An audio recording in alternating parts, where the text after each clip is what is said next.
Folks, Black Star Network is here. Hold no punches. I'm real revolutionary right now. Support this man, Black Media. He makes sure that our stories are told.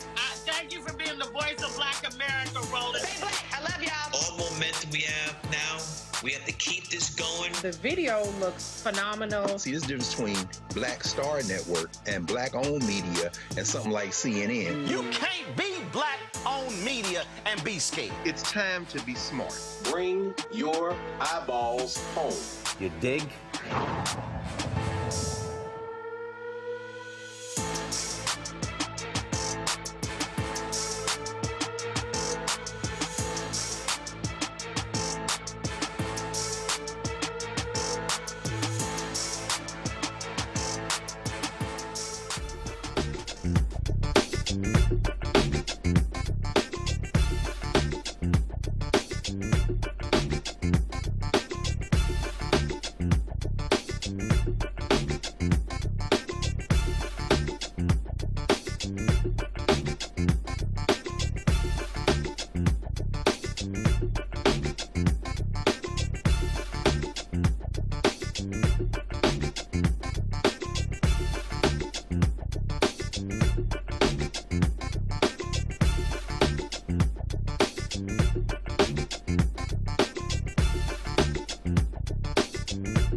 Hey, folks, today is Tuesday, February 16, 2026. Coming up on Roland Martin Unfiltered, streaming live on the Black Star Network. Voter ID, Republicans are pushing hard forward. Polling data says it polls well, but there's a catch. And people need to understand the difference. We'll talk to Cliff Albright, co-founder of Black Voters Matter, about this contentious issue. Also, Rickey Smiley went hard against Omegas when it came to the issue of hazing. Y'all know as an alpha, I stood against that as well. He and I are going to have a conversation about the post-traumatic stress that is a result of folks pledging and they end up being have PTSD from hazing. Minnesota investigators are not getting any cooperation from the FBI in the shooting of a man there in Minneapolis. Also, Senator John Ossoff says Donald Trump is specifically trying to suppress black votes with the attack on the voting tabulation of Fulton County from 2020. We'll talk about that. And also, several thousand were in Raleigh on Saturday for a march focused on organizing and mobilizing the Love Forward Together march of Bishop William Barber repairs of the breach. We'll have a recap for you as well. Lots I want to talk about. It's time to bring the funk. I'm Roland Martin Unfiltered on the Black Star Network. Let's go. He's got it. Whatever the miss, he's on it. Whatever it is, he's got the scoop, the fact, the find. And when it breaks, he's right on time and it's rolling. Best believe he's knowing. Putting it down from sports to news to politics. With entertainment just for kicks, he's rolling. It's on go, y'all. It's Roland Martin, rolling with Roland now. He's funky, he's fresh, he's real, the best, you know he's Roland Martin now.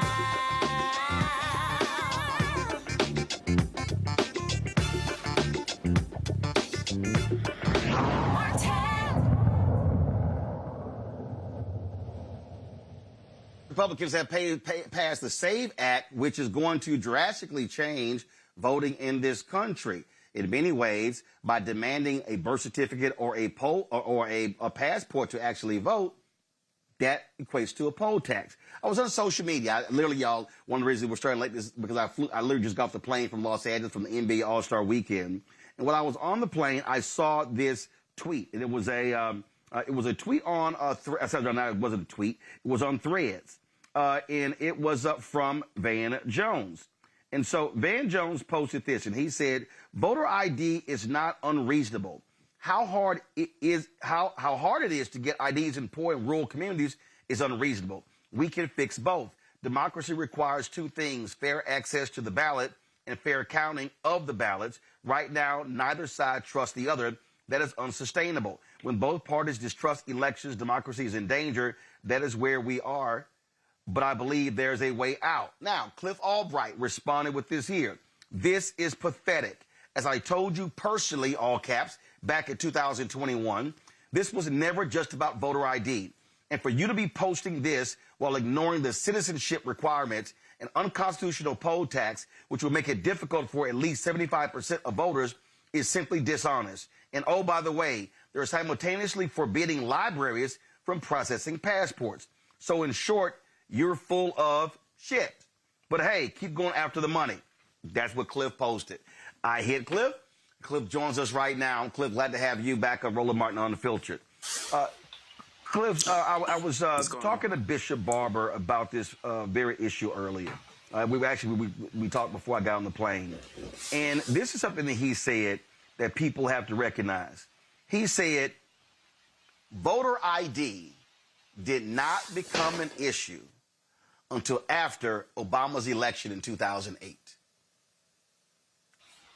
Obama won North Carolina by 14,100 votes. So it was the election of Obama where all of a sudden we need voter ID. And here's the deal. When I register to vote, I got to show an ID. When I actually go vote, I'm still registered in Texas. When I go there, they ask me to show my driver's license. The problem with this SAVE Act is they're not saying you can use a driver's license. They are saying, oh, no, it has to be a passport or you have to actually have your birth certificate, which, Clip, I don't carry around. No. Yeah, and the amount of people that are, going on shows, on TV, on social media, and just trying to act like this is just voter ID, which, as you said, is bad enough. Like just regular voter ID is bad enough and was unnecessary enough, right? Let's put that aside just for a second. This ain't that.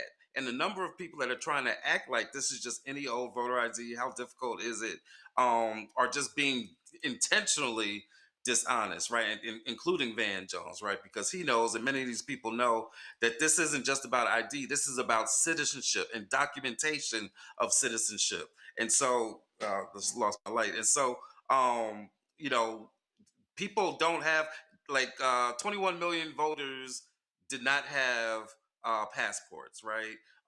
70 million women do not have birth certificates that match up with their current legal name. Why? Because they got married and the legal name was changed. And so now that no longer matches what's on their birth certificate. That's if you have it. Because what we also know is that there's large segments of this population, like you said, not only don't we walk around with it, but some folks just don't have it for whatever reason. It got lost in a flood or some kind of natural disaster. Somebody had to move and relocate in an emergency situation, maybe domestic abuse, maybe whatever it is. Maybe they're just coming from toxic families where they never even had whatever the reason is, that there's a significant number of people who don't have the birth certificate, who don't have passports, and simply will not be able to meet this requirement. And guess what? Even if you can meet the requirement, guess what you have to do? You've got to pay to get this extra documentation. What does that make this? A poll tax. And so it doesn't matter how unreasonable it is or whatever, or reasonable you think it is, it violates the 24th Amendment, which says you can't have a poll tax. If I got to pay $160, $200 to get a passport or to go through whatever I got to go through to get a new birth certificate, that's a poll tax. And so I'm reading from this editorial in the Houston Chronicle. It says, this legislation will require proof of citizenship, such as a birth certificate or a passport. A driver's license or a voter's registration card won't work because neither proves citizenship. Since 50% of U.S. citizens don't have a passport, they'll have to use their birth certificate. Since nearly 70 million married people have changed their last names, their birth certificates may not match their current last names, so they too will have difficulty voting. The League of Women Voters calls this, quote, modern-day voter suppression, plain and simple. Plain and simple. And let's keep in mind on that last piece about the 70 million women that don't have it because they got married. Let's keep in mind that the same people that are pushing this are the people who they have gone on record saying that they want to consider getting rid of, like, one person, one vote, and going to one household, one vote. Like, you've got people within this movement that have been demanding this SAVE Act that have also gone on record saying that everything went wrong in 1920 when women got the right to vote, right? And so this is not accidental that that this proposed legislation would have the impact on the communities that we're naming: Black, brown, low income, women. It's not accidental. That is the purpose of it all. And let's keep in mind, as I mentioned in the tweet, that at the same time they're saying, oh, don't worry about it, you could just go get your passport. What are they doing?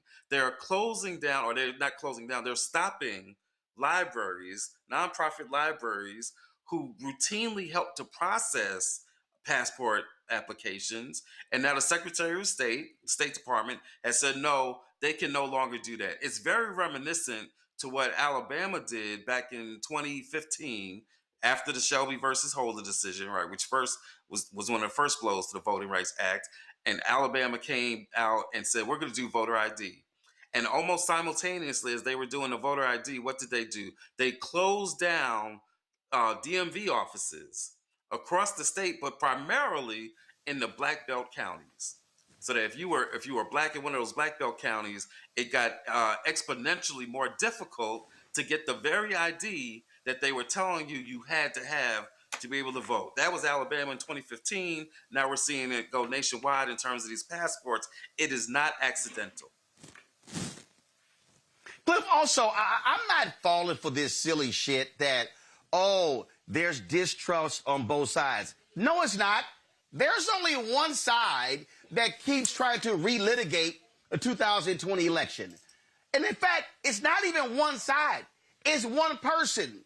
And the problem is the Republicans are such idiots and such punks, they won't stand up to Donald Trump. Because here's the thing. Every Republican who was elected in the House and every Republican who elected in the Senate, and every Republican who ran for statewide office, county commissioner, city hall, DA, judicial races. It's amazing how none of those people complain that they lost because of election fraud. Only one person is complaining. It's Donald Trump. Right. Complaining that only his race was impacted by election fraud, but all these other races where other Republicans won, often in the very same state where he's alleging that there was fraud, that they were able to win. Look, this is an old story. It's been litigated. He had 60 different trials where he could have presented evidence, never did. In fact, one of the people that was involved in writing this legislation is one of the election deniers who was involved in the the false elector scheme that Trump and his little minions had cooked up. And so you've got an election denier writing this legislation to deal with a problem that simply does not exist, because the real thing that they're trying to address isn't so-called election integrity, but it's simply voter suppression, pure and simple. I mean, that's what this is about. And people This is literally like somebody who was convicted of a Ponzi scheme writing a law to strip the regulation of Ponzi schemers. Yeah. It's the fox watching the hen house or whatever it is. But yeah, you've got the very criminal, you got the arsonist who then is coming up with the solution on how to put out fires. I mean, it would be comical, right? And sometimes we got to laugh, just to keep from losing our minds, because it would be comical if it wasn't so accurate, and if it wasn't so threatening to, not just like vague notions of democracy, right, which has never been perfect in this country, but because of all the different ways that it impacts our lives. If they're able to get away with this, if they're able to literally keep up to 75% of the electorate would have difficulty being able to vote. And it's not just the registration, right? It's the registration and the vote. A lot of people have been focusing on that, it's required to get registered, but it's not just the registration, it's also the vote. I think it's section 3 or paragraph 3, which talks about you have to do the same things just to be able to vote. And so, so the repercussions of this are incredibly serious, right? Does it look like it has the votes right now? That's up in the air. They've got 50 votes, which is enough to pass, but not enough to get past the filibuster. But, there's discussions going on right now around them getting rid of the filibuster, right?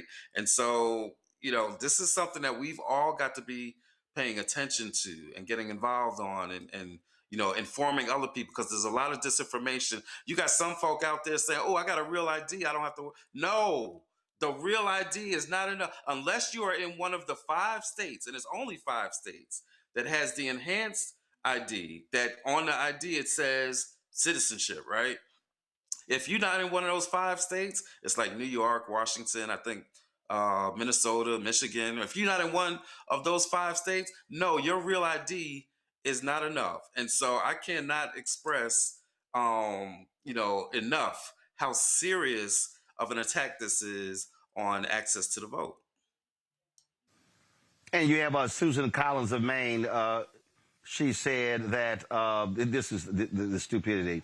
The law is clear that in this country, she says, I support the version of the Save America Act that recently passed the House. The law is clear that in this country, only American citizens are eligible to vote in federal elections. We know that right now. And conservatives, these right-wingers, have been trying for 20 years, Cliff, to convince folks that there's massive voter fraud, and even their own analysis can't find it. But if we look at the villages in Florida, there was some voter fraud there. Those were Trump voters. Yeah. That was a congressional race that was scrapped in North Carolina. Oh, that was a Republican race. That's right.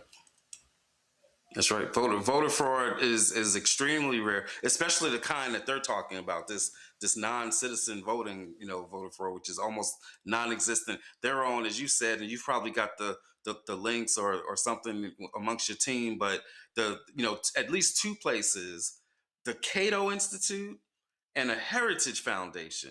Neither one of these are like mad flaming left wing.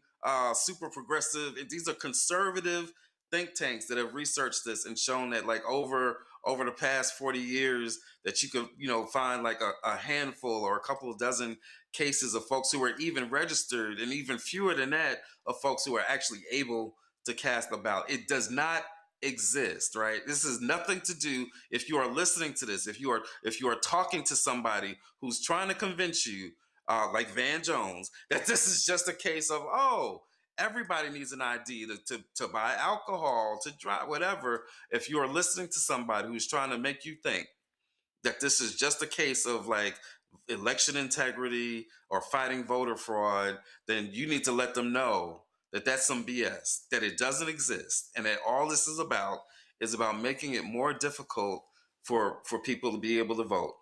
That's all it's ever been. That's all the big lie has ever been about. That's all the, find me 11,700 votes in Georgia, or find me 5 extra congressional seats, or him telling all these states that they have to hand over their voter rolls. Like, that's all that this has ever been about, is like their ability to control the voting process, as he said, to control the count, because that's what he really wants, is to control the count. But if they can't control the count, then they're going to control who can even walk inside to cast a ballot. That's what this, and I'm not going to call it they call it the Save America Act. I call it the Save Fascism Act, or the Save White Nationalist Supremacy, White Christian Nationalism Act. Like, you can call it any of that, but the only thing it's saving is just racism and fascism. Yep. Well, let's see all those rural white folks who going to be in for a rude ass awakening if this somehow gets past the Senate and signed into law. Cliff Albright, appreciate it. Thanks a lot. Thank you, Roland. All right, folks, going to go to a break. We'll be right back. Roland Martin Unfiltered on the Black Star Network. With medicine and science under attack, I want to keep you and your family informed and healthy.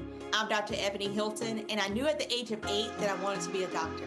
So I studied hard and became the first African-American female anesthesiologist hired at the Medical University of South Carolina since its opening in 1824.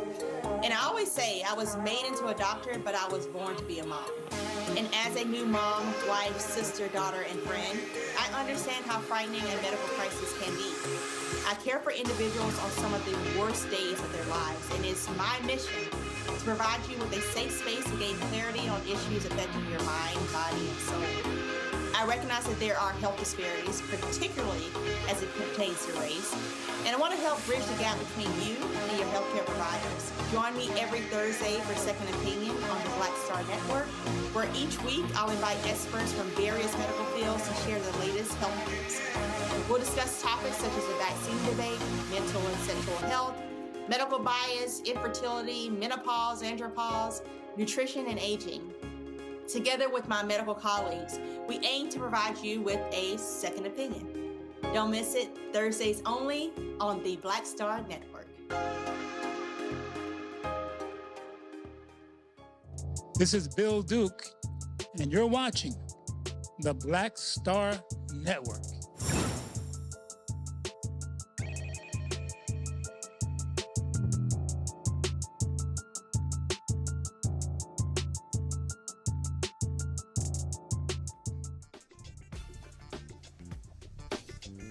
All right, folks, I'm going to bring in my panel right now.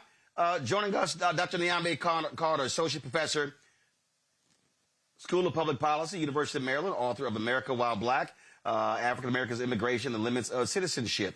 Dr. Ome Congo, the being a senior professor of lecture, School of International Service, American University, author of Lies About Black People, How to Combat Racists, out of Washington, D.C. Thelma Lawyer Bay Anderson, she's, again, lawyer, also author of Shut Up and Prosecute, out of Dallas. All right, glad to have all three of y'all here. Nyambe, I'm going to start with you. First off, here's the thing that people have to understand. When you start talking about how something polls, I'm going to go back to the Affordable Care Act. I remember when it was like a majority of Americans are against the Affordable Care Act. Here was the problem. You had Republicans who were against it, but you had progressives and Democrats who were against it because they want a single payer. Mm-hmm. So if you said, well, majority of Americans are against it, well, technically it's correct. But if you then go into the data, wait a minute, hold up. Why they're against it, it was different reasons. Republicans were against it, period.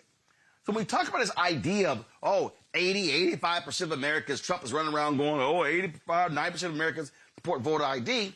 Well, when you ask the question, hey, should you have an ID to vote? People go, oh, yeah, sure. Then they go, oh, you need an ID to go into a hotel to get a rental car, blah, blah, blah, blah, as the deal. That's not the problem. The problem is when you start breaking down what they're trying to do. I remember in Ohio, Ken Blackwell was the Secretary of State, and they tried to kick out, I believe it was some ballots or something, because it was the wrong paperweight. Mm. In previous conversations over birth certificates, if they wanted the original birth certificate with the seal on it, not the copy you can get from the Bureau of Vital Statistics. So people need to understand when they're answering these questions, it needs to be, what are the nuances of what they're asking? And that's the difference in this debate. Oh, absolutely, Roland. I mean, I think what people misunderstand and underestimate is how few of us have access to those records. So for me, I was born in Washington, D.C., but my original birth certificate, I actually can't even get a copy of that because it was so degraded. And that wasn't a me problem. That was a problem with D.C. And so I think about people like my grandparents and my mother, who was born by a midwife, so may not actually have access to an accurate birth certificate. People's birth dates are different. People's names are misspelled. I mean, this is going to have grave consequences for the elderly, for, like you said, people in rural communities. And again, people like me who just through no fault of their own can't get access to the original. And they will keep moving the goalpost here. I hope people don't think that this is a static change. I think this is an opportunity, a shot across the bow to see how far they can push it.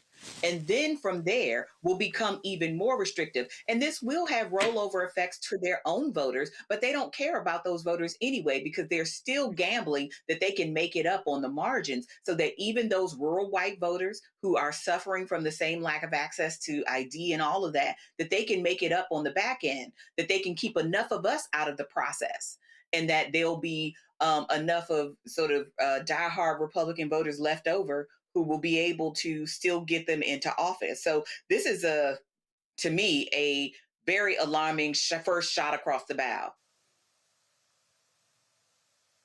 Yeah, absolutely. And Congo, just watching this nonsense, this is what happens, why you have to pay attention to details, to nuance. So what then happens is when idiots like Scott Jennings, like, so are you saying? And then, of course, all these, members of the help on the Republican side, well, are you saying that black people can't get a voter ID? No, idiot, we're not saying that. But here's the whole deal. If it's like, if y'all want voter ID, okay, let's do that. Let's say the state's going to pay for an ID for every person who registers to vote. That's right. They ain't proposing that. See, if y'all believe in it so much, put your money where your mouth is. Yep. No, yeah, you're absolutely right. Because when you talk about this idea of it being a poll tax, I mean, it can cost anywhere from like $165 to get a passport. Then, you also got to get the pictures. You also got to pay for postage and all of that. So it is a real poll tax, and people have to be honest about the language.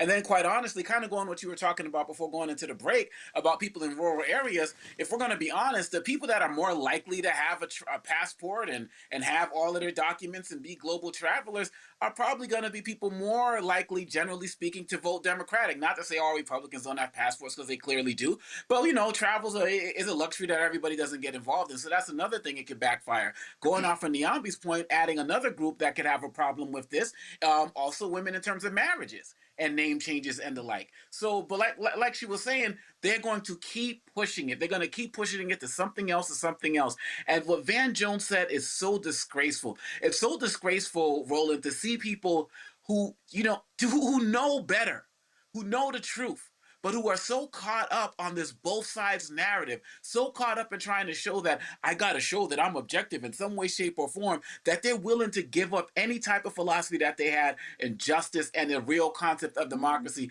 And we're seeing this happening on all sides of the aisle. But these Democrats, these are the types of guys, I don't know what Van Jones is anymore, to be quite honest, in terms of political party.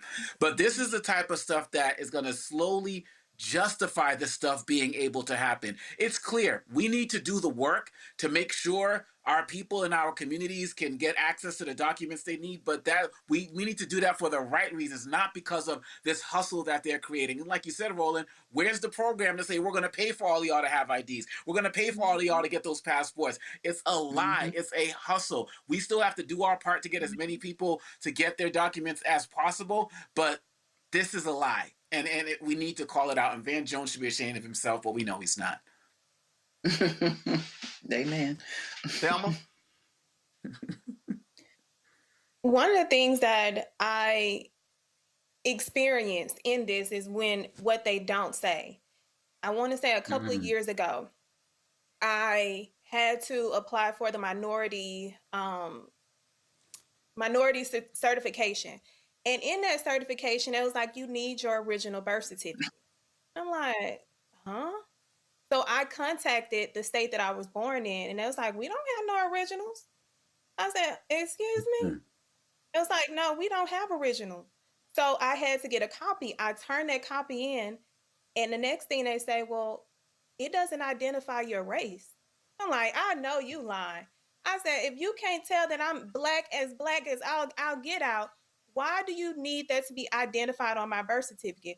Well, it's minority certification. So that they moved the needle and the goalpost on that particular application. And I had to go through my medical provider to identify my actual race.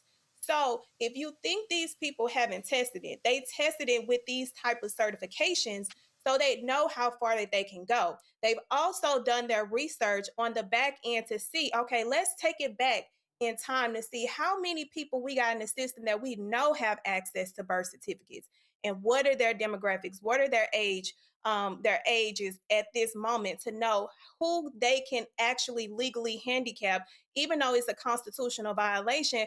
They have done the research. So that's why they are doing what they're doing and implementing it at this time, because what they're not going to say even more so is passports take time. It takes a minimum of 6 weeks. So when you flood the system with so many people, because they have to do this background check. And a background check is not just something that you can go and get a driver's license for. They check everything. So now you are flooding the system, and it's going to take even longer, because we saw during COVID, it was taking 3, 4, even 6 months for some people to get their passports. So they have set this up in a way, because they're not going to tell the public that it's going to take forever, because it's going to be a flood. They're doing it like, oh, this is going to be an easy process. Just get your pass. Ain't no fucking just get your passports. Did y'all say that when y'all took my damn taxes? Can I get my damn taxes back? Y'all don't want to do things the way that it just makes sense. Y'all want to do it in a way that y'all can steal the election. They are attempting to steal their 4th election, because we know the Al Gore election was stolen, but they're attempting to steal their 4th election. They're doing so on an individual's fundamental right to vote. It really ain't that complicated. And so I just need people to understand that. Let's just keep talking about voting. The Georgia NAACP, along with several other organizations, they are requesting a federal judge intervene following the FBI's raid on the 2020 ballots in Fulton County. A motion was filed on Sunday Well, they argued that Georgia residents entrusted the state with their personal information when they registered to vote. They contended the seizure of ballots and other documents from the Fulton County Elections Hub on January 28th breached that trust, violated constitutional privacy protections, and interfered with the right to vote. The motion calls on the judge to establish reasonable limits on the government's use of the seized data and to prevent its use for purpose outside of criminal investigations. That includes voter roll maintenance, election administration, and immigration enforcement. Also, folks, over the weekend, Senator John Ossoff was at a couple of black churches. He was talking about what took place, and he said point blank that this effort by Donald Trump is specifically is an attack on African Americans, pure and simple. That's exactly how he laid it out in terms of what's going on, and he's not lying. He's not lying with what they're doing.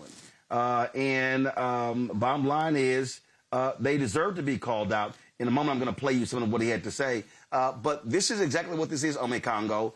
Remember, Donald Trump attacked Fulton County in 2020 after he lost. He attacked Philadelphia and Detroit and Milwaukee. He was attacking black voters. Yeah, absolutely. And this actually is the exact opposite of what I was talking about with Van Jones. We need people like the Paul Ossoffs of the world, everybody who's involved in this process, to call out what's really happened, based in facts and based in history. And I don't think that Ossoff is doing this to try to score political points. He's doing this because it's a fact. When you look at, Tulsi Gabbard and you look at what they're doing down there and the actions of the NAACP, we need all hands on deck. We need the people like you, all of us on this panel, the Cliffs of the world who have real knowledge of what's happening as it relates to voting history, to get out there and continue to speak up and call this out in every way, shape, or form and pursue all types of legal action possible. Donald Trump has made it clear, I think at least 6 times in the last 2 or 3 months or something like that, he's mentioned something relating to canceling elections, no need to have them, I'm going to take the ballots. Every week he's saying something new. And so people who don't want to take him seriously at this point, that's their business. We do. And Ossoff clearly gets the message and he clearly understands the mission. And people like him who are doing that, whether they're politicians, whether they're people in punditry spaces, whether they're people in corporate spaces, need to be uplifted. And we need to continue to to support each other and bring out those messages because they are not going to stop, period, bottom line. What more does Trump need to say and do for us to get that message? Here is what Senator Ossoff actually had to say. Our nation is afflicted and in crisis. Americans losing insurance in the middle of chemo, hospitals closing down services to fund tax cuts for the very wealthiest people, masked federal agents profiling, brutalizing, and killing American citizens. And maybe amidst all the cruelty and the chaos, you start to feel a little doubt, and you start to wonder whether our republic can survive it. A government transformed into a tool of one man's vengeance and enrichment. A spiritually broken president who digs the moral pit deeper and deeper. But Pastor, Proverbs says, whoever digs a pit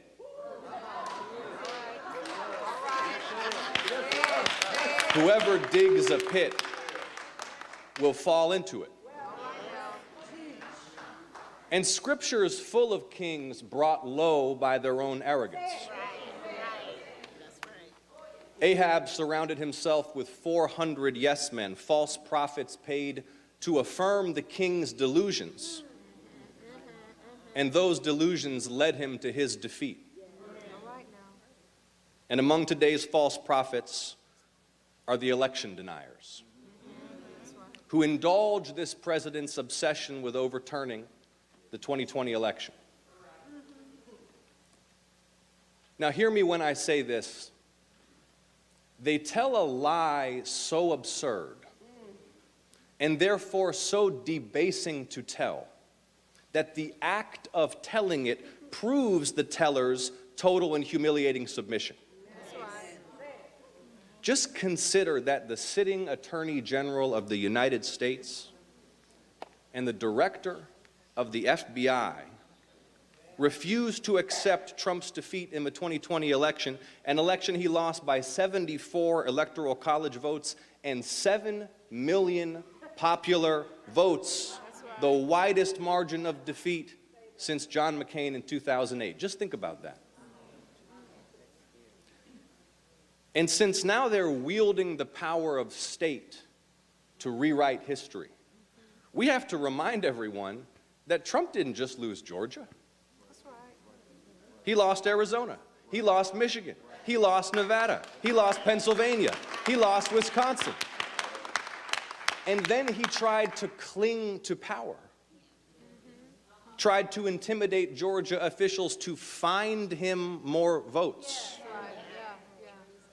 ginned up a mob that tried to hang his own vice president, and today still obsesses over his shame. So he sent them to Fulton County to seize your ballots on a pack of lies. Now, why Fulton?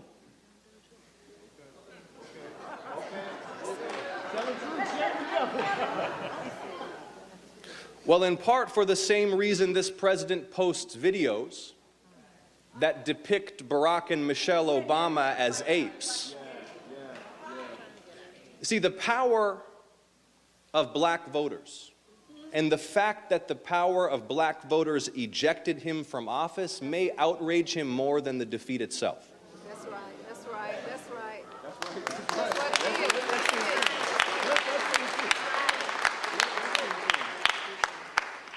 And so he tries to delegitimize your exercise of power. And now with elections approaching, he tries to suppress it. But how foolish of them to come to the cradle of the civil rights movement and the doorstep of John Lewis's congressional district to spread those lies and seize your ballots. How foolish to launch an attack on voting rights here at the political and spiritual center of the black history they seek to erase. That's right. You see, like Ahab, he's surrounded by yes men. Because if this president had wiser counsel, Pastor, they'd warn him against attacking here in Atlanta, Georgia. Because the power of the presidency is nothing compared to the power of the people. Nothing. And our answer will be massive and overwhelming. 61 years ago in Selma, when John Lewis and Hosea Williams and Amelia Boynton marched into billy clubs and bullwhips, they didn't know that their movement would succeed. 6 years ago, when Georgians took those hard-won rights and set out to elect the Jewish son of an immigrant and a black pastor who holds Dr. King's pulpit at Ebenezer Baptist Church, we didn't know that our movement would succeed. But in 2026, if this man in the White House thinks that after all that, he's going to come down here and silence the people of the great state of Georgia, he will be dealt his most resounding defeat yet. But Big Bethel, it will take a movement. Big Bethel, are you ready to move? Are you ready to move? Thank you all so much for happening. Thank you, Pastor, for the invitation. Thank you. Am I the only one who picked up on when Ossoff got to the 5-minute mark, the music started playing? Am I the only one who picked up on that? We got it. We picked up. Now it stopped, so a pastor must have waved somebody off. But I'm just saying, literally, when he hit the 5-minute mark, all of a sudden it's like, cue the piano. Start playing. Let them say, wrap this up. Like we had the Oscars. Bottom line here, Niambi, we need to understand what this is. And the reason, and we're going to talk about it later, Bishop Barber's what they did this Saturday, or actually Wednesday, Thursday, Friday, Saturday. Black folks have got to understand these people want to attack everything about our agenda.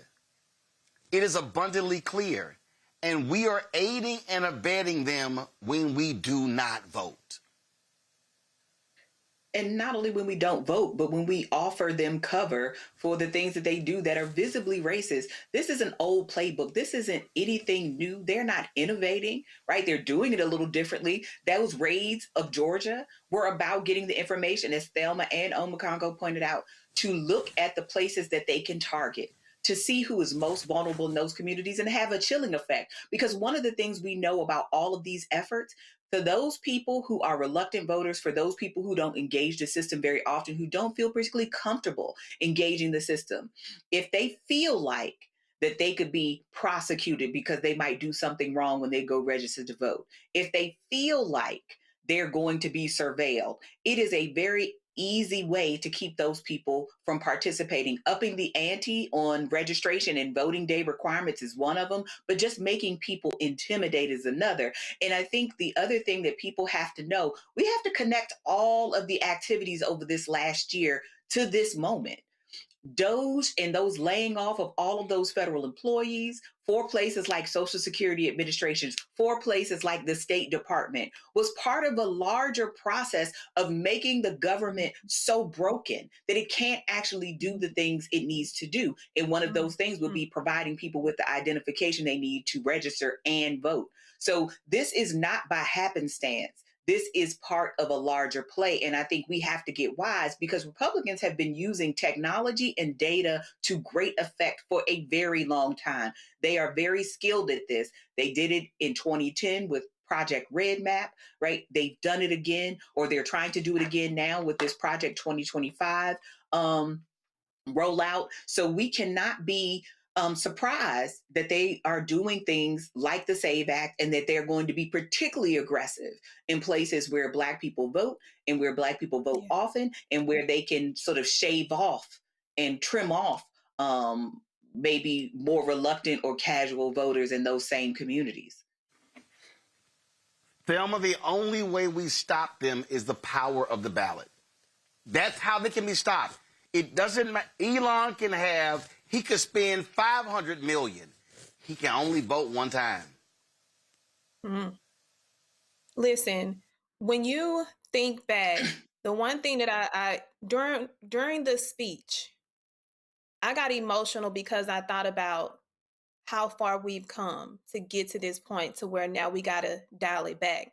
And then I said, it's not time for us to retreat. It's time for us to get in our ancestors' bag, because they gave us the blueprint. They gave us the formula. They gave us the strategy. They gave us the process.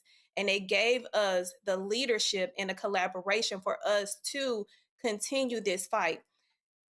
When we talk about how they have put these things in motion, it's not by surprise. And we know that of why.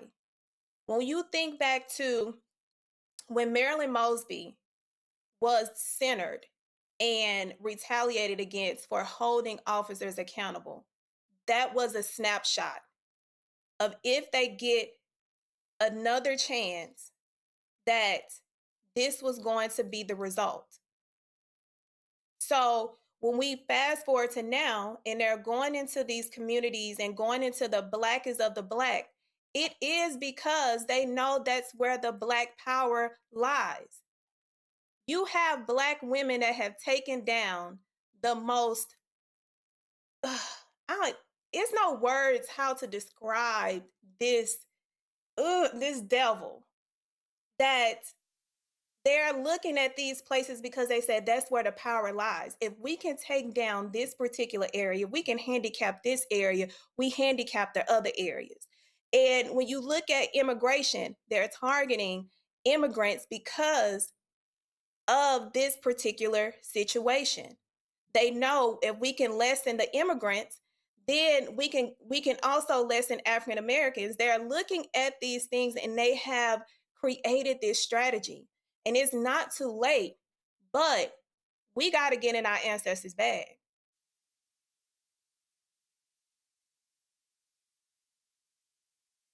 Absolutely must do that. Got to go to a break. We come back. Rickey Smiley, Omega. We're going to talk about hazing. Man, he dropped a video. He was cold-blooded saying that hazing is creating PTSD among a lot of African Americans, and it needs to stop. That conversation is next, right here on Roland Martin Unfiltered on the Black Star Network. Support the work that we do. Join our Bring the Funk fan club. If you want to contribute via Cash App, use the Stripe QR code. You see the QR code right here. Click the Cash App pay button. Contribute. It's also for credit cards. Checks in money order. Make it payable to Roland Martin Unfiltered. P.O. Box 57196, Washington, D.C. 2003 70196. PayPal R Martin Unfiltered. Venmo RM Unfiltered. Zelle. Roland at RolandSMartin.com.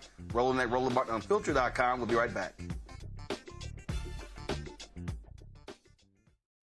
I'm Brittany Noble, Midwest-born, HBCU educated with experience in newsrooms across the country. Well, I've teamed up with Roland Martin to bring to you The Breakdown. This isn't just news. It's our stories, our voice, our community. Join me for The Breakdown, Monday through Friday at midday, only on the Black Star Network.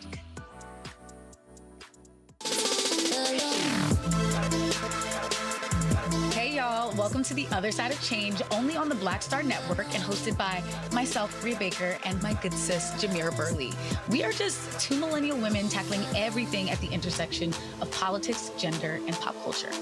And we don't just settle for commentary. This is about solution-driven dialogue to get us to the world as it could be and not just as it is. Watch us on the Black Star Network, so tune in to The Other Side of Change.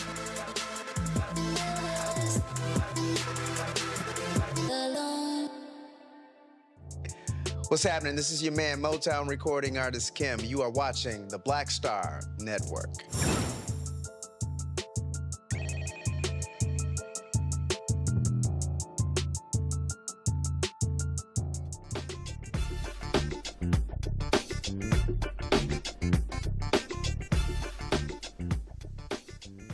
Folks, April 27th will mark my 37th year as an alpha. My next guest is an Omega. We're always going back and forth, joking with one another. It's always fun playing the Greek dozens. But there's one thing both of us do not joke about, and that is hazing. Not just when it comes to fraternities and sororities, but also when it comes to bands and football teams and other forms. At the end of the day, we both speak out against that. Well, Rickey dropped a video on social media a few weeks ago where he laid out his feelings about hazing and calling out members of his own frat and get them to understand the level of PTSD that they are literally hitting people with as a result of these actions. Here's some of what he said. Members of all these fraternities, Kappas, Alphas, Sigmas, Qs, that's walking around and for the rest of their life, they have post-traumatic stress disorder from pledging. Got mental health issues for the rest of their life from pledging.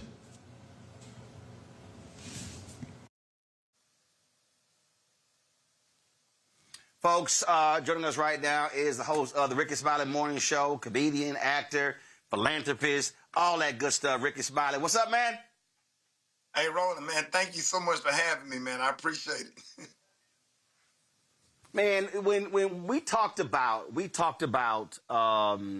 this before you dropped the video, and I said, man, absolutely do it. When I did an interview with Vlad TV, I talked about it, and man, there were a lot of cats who were upset. They were mad and angry. Had some alphas who were like, man, don't be talking about stuff that should be left in the house. And I'm like,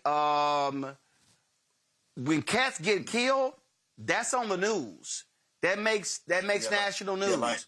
The cat was put in alpha in California. The young man there at Southern, and numerous other stories. So I'm like, what the hell y'all talking about? We can't be silent about this. No black parent should send their young child to college and he come home in a body bag. That's right. You know, it's like family business, talking about the one man in the family that sexually assault women, but you don't want the family to be embarrassed, so you don't discuss it. And we just have to get in a point in all of our organizations rolling where we can break the generational curse. It's a curse. It's a curse. It's a cult. It's a cult. It's part of a culture. And that don't make it correct because of tradition and, you know, being bringing you to the point of almost death don't make you no more alpha, kappa, omega, sigma, iota than anybody else in the fraternity that came in with a good pledge process. And it's just absolutely wrong, and I stand on it. That is not what I joined. It's not what I'm a part of. 26 years in the fraternity. You know, it'll be 27 years. 27 years coming up in March. I can honestly say I ain't never put my hands on anybody. And I'm not going to put my hands on anybody. You know what I'm saying? It's wrong. I don't care what tradition holds. I don't care what the line did before you or what the chapter did in the 80s or whatever. That does not make it right. And I don't think, and from what I've read from my own organization and what I know about other organizations, I don't think any of that was founded, that any of our founders had anything about beating people to the point where there's death and not just beating people, putting people in predicaments where they, like the young ladies that drowned, and people have drowned, people have drunk themselves to death. It's just hit the history, years and years and years and years of this. And if we don't put a stop to it, it's going to get worse, Roland. Yeah, and when we say worse, we're talking death. And we have seen this. We have seen this from numerous groups. I remember, I think it was 1988, there was a young brother who was pledging Alpha at Morehouse, and they were hitting folks in the chest. The brother had a heart defect. He died. I'm sorry. That's not how you make an alpha man. And see, you said something about process. And this is part of the problem here, Ricky, is too many people who get caught up in this bullshit of, you paper. You didn't go through a real process. I pledged 16, 18, 20 weeks. We pledged a whole year. You dumb as hell for pledging a whole damn year. And I'm talking about the people who actually do it. When I pledge, I ain't got a problem saying it. And if you are alpha or any other fraternity sorority and you don't like it, y'all can kiss my ass. We pledged 4 weeks, 2 days, 16 hours, 38 minutes, and 39 seconds. We crossed April 27th. You know why? Because finals was the next damn week. Right. Hell, and our chapter was like, yo, we need to end this process before finals. It's kind of stupid to pledge, then your ass on scholastic probation, and you're at home the following semester. Right. Absolutely, Roland. You know, man, we got to get back to what these fraternities and sororities was founded on. It was not founded on that. It was not founded on any of that stuff. It's founded on, you know, like we got programs, man. We're trying to help people. We're trying to save lives. We're trying to get people registered to vote. You know, and I can speak as an Omega man. That don't represent E. Dewey Smith Jr. and Ben Crump and James Clyburn and you know, different ones in our prestigious organization. And, you know, some of the stuff that other members do, that does not represent us. You know what I'm saying? I'm a member of Alpha Phi chapter, Birmingham, Alabama. I'm proud to be a member of that chapter. That's a wonderful chapter. I came in the Cyro chapter, and you know, and I just have a really good. We do a lot of great things in the community. We presently trying to buy an old police station, just where we can more than just making it a frat house, where we can do more community service. And I work with Omega men all over the country. Man, I got some wonderful frat brothers, and I'm a proud member of Omega Psi Phi. But one thing it's time to break the generational curse. Just because things was done a certain way, that don't mean that things should still continue to be done that way. We have to do what's right. And, you know, I think it's a disrespect to all of the hardworking men of Omega and Alpha Phi Alpha and Kappa Alpha Psi Phi Beta Sigma Iota Phi Theta and all the sororities. I think it's a total disrespect for everybody They're stepping up to the plate, financial, working hard, doing things in the community, making differences, making difference in people's lives, getting people out to vote or whatever, and things that's needed in the community. It's a disservice and a disrepresentation of what we stand for. And I'm not finna denounce. And Ricky, ain't nobody finna run me off. I ain't go ahead. nowhere, and I'm gonna keep talking about it. Oh yeah, I will never forget, bruh. Across 1989, and our national convention was in San Antonio, and this was a part of the topic. And I remember I was about to go to the mic, and I had some brothers who were like, "Hey man, don't go so hard or whatever." And I was like, "The hell y'all talking about?" Because my deal is, at that point, our chapter did it right. We didn't allow hazing. Right. We didn't allow cats to come from other schools and to beat up on people who were pledging or do stupid stuff. And I said, I'm confused. If we doing it right, why are we not willing to say to others, this is the way you do it?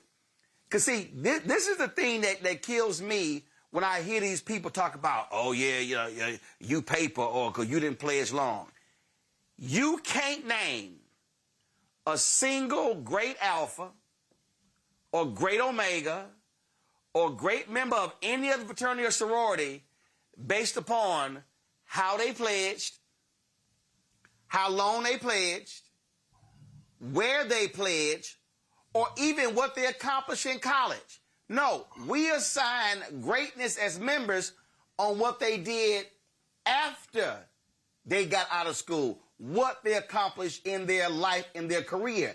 That's the measurement, not, oh, yeah, man, I took wood, and man, I got my ass whooped, and I bled for the frat. I'm like, you dumb as hell. I'm going to tell you something. Let's talk about that paper thing for a minute. That is a mindset and a manipulation to make you think that you are less than because you didn't go through certain stuff in your process. To tell you a little bit about myself, man, I grew up in the projects. I'm a product of Section A, right? Raised by grandparents.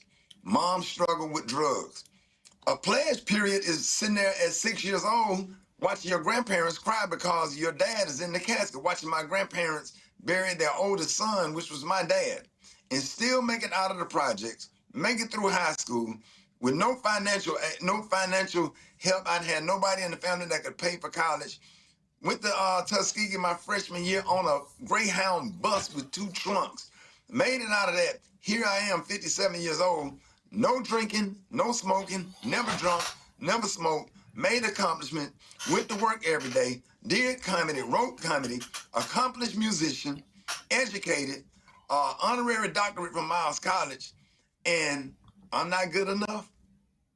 Hey, the host of BET Comic View in 2000, I bought the bros out on stage.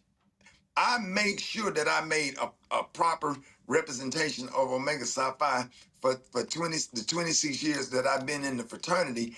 And, but just because you did not get to put your hands on me during my pledge process does not make me less than what you are as a bruh, because you got your ass beat for a whole year. That didn't work out for me, and that wouldn't have worked out for me anyway, because I would not have allowed it. I grew up with an uncle kicking my ass, haul off and slap that was high on cocaine, and haul off and slap the hell out of you and hit you. I grew up with that. So if anybody comes to the organization like I did, looking for a father figure, which I didn't have, my dad died when I was 6, looking for a brother, which I didn't have, I got one younger sister, you know what I'm saying? And I'm looking for that, and you come to the organization looking for that. Why should anybody beat the hell out of you because you want to be a member and serve the community? Because that's what the fraternity is all about, Roland. Look, that's what it's all about. And listen, I'm going to tell you straight up. Before we went online, I said to my LBs, ain't nobody going to hit me. Because here's the deal. If my daddy found out that I let some dudes my age whoop my ass for some letters, he would whoop my ass. Like, what the hell you do? And I was like, no. I've never drank in my life.